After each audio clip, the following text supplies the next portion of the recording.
उत्तराखंड विधानसभा में सीएम धामी ने पेश किया यूसीसी बिल। बीजेपी विधायकों ने लगाए जय श्री राम के नारे। कुछ ही देर में बिल पर चर्चा। उत्तराखंड विधानसभा में विपक्षी विधायकों का हंगामा। विधानसभा की कार्यवाही के दौरान नारेबाजी। उत्तराखंड विधानसभा के नेता प्रतिपक्षी यशपाल आर्य का धामी सरकार पर आरोप। कहा सरकार बिल पर कुछ छिपा रही है, चर्चा का मौका नहीं दे रही। यूनिफॉर्म सिविल कोड पर बोले समाजवादी पार्टी के सांसद एसटी हसन। कहा आप कानून कितने भी लाएं लेकिन हम वही मानेंगे जो कुरान शरीफ है। यूनिफॉर्म सिविल कोड पर आम आदमी पार्टी ने बीजेपी को घेरा। कहा यूसीसी पर भ्रामकता फैला रही है बीजेपी। यूसीसी पहले ही गोवा में लागू। उत्तराखंड विधानसभा सत्र के दूसरे दिन विधानसभा के बाहर सुरक्षा के कड़े इंतजाम किए गए। देहरादून में कांग्रेस विधायकों ने दिया विधानसभा पर धरना। यूसीसी बिल को लेकर दर्ज कराया विरोध।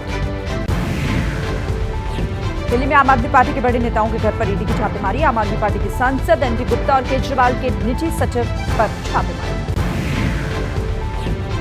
दिल्ली जल बोर्ड भ्रष्टाचार केस में ईडी का एक्शन। सीबीआई की एफआईआर के आधार पर ईडी की जांच। 10 ठिकानों पर रेड। ईडी की छापेमारी पर बोली दिल्ली सरकार की मंत्री आतिशी। कहा आम आदमी पार्टी को डराने की कोशिश हो रही है। 2 साल की जांच में ईडी को कुछ नहीं मिला। ईडी की छापेमारी पर मंत्री आतिशी का दावा। कहा ईडी ने बयानों में फर्जीवाड़ा किया। ईडी के पास भ्रष्टाचार का एक भी सबूत नहीं। गवाहों को धमकाया। पूछताछ के सीसीटीवी से हटाया गया। और दिल्ली में आम आदमी पार्टी पर ईडी की छापेमारी को उद्धव गुट के नेता संजय राउत ने बताया लोकतंत्र की हत्या। कहा देश का लोकतंत्र खतरे में। छापेमारी पर बोले केंद्रीय मंत्री जितेंद्र सिंह। कहा अपनी सरकार के घोटालों को छिपाने की कोशिश कर रही है। आम आदमी पार्टी के आरोपों पर दिल्ली बीजेपी नेता हरीश खुराना का पलटवार। आतिशी से पूछा अगर आप नेता बेकसूर हैं तो कोर्ट क्यों नहीं दे रही है बेल। पश्चिम बंगाल में नौकरी घोटाले को लेकर ईडी ने कई जिलों में छापेमारी की। रिटायर्ड बीडीओ, निलंबित पंचायत वर्कर के यहां पर भी रेड।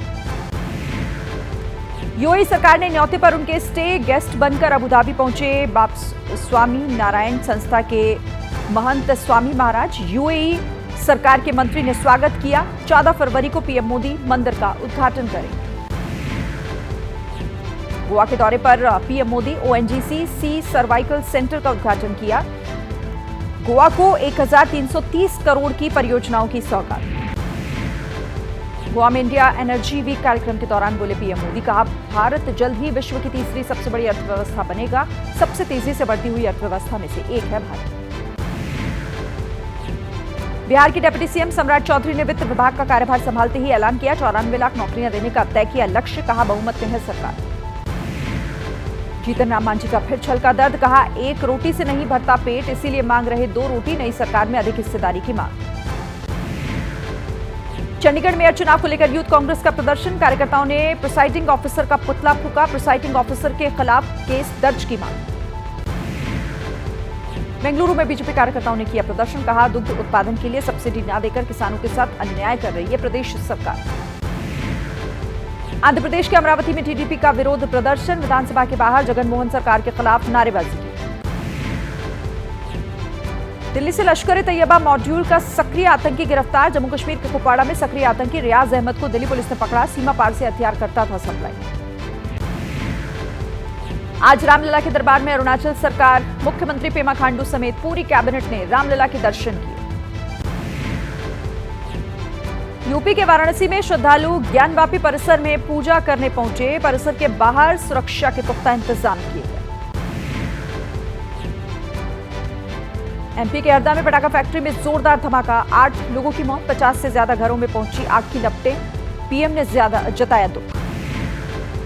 हरदा पटाखा फैक्ट्री धमाके में 58 से ज्यादा लोग घायल हुए हैं। जिला अस्पताल में सभी का इलाज हो रहा है। मुख्यमंत्री मोहन यादव ने हरदा पटाखा फैक्ट्री विस्फोट की घटना पर बैठक बुलाई। घटना का संज्ञान लिया। बड़े अधिकारियों को हरदा जाने का निर्देश। हरदा हादसे के बाद अलर्ट पर है प्रशासन। यशवंतराव अस्पताल की बर्न यूनिट को किया गया अलर्ट मोड पर अस्पताल प्रशासन। मुंबई के ग्रैंड रोड स्थित कमाटीपुरा में बिल्डिंग की दूसरी मंजिल पर लगी आग। मौके पर पहुंची दमकल की 4 गाड़ियां। अवैध निर्माण के खिलाफ जयपुर में प्रशासन का एक्शन। नगर निगम ने हसनपुरा रोड पर चलाया अभियान। दुकानदारों के अवैध अतिक्रमण पर चला बुलडोजर। श्रीलंकाई नौसेना ने रिहा किए तमिलनाडु के 12 मछुआरे। सीएम एमके स्टालिन ने विदेश मंत्री एस जयशंकर को मछुआरों की रिहाई के लिए लिखा था पत्र। कश्मीर में glass ceiling AC train vista dome से बर्फबारी के सुंदर नजारे का मजा ले रहे हैं पर्यटक। अक्टूबर 2023 में शुरू हुई थी train. Jammu Srinagar national highway पर मरम्मत का काम किया जा रहा है। रिपेयरिंग काम के चलते 24 घंटे तक बंद रहेगा नेशनल हाईवे। पुंछ में मुगल रोड पर कई फीट तक जमी बर्फ से यातायात हुआ प्रभावित। आवाजाही बाधित, हर तरफ बर्फ ही बर्फ। जम्मू कश्मीर के राजौरी में भारी बर्फबारी, सड़कों से हटाई जा रही है बर्फ। मुगल रोड पर भी जमी है कई फीट तक बर्फ।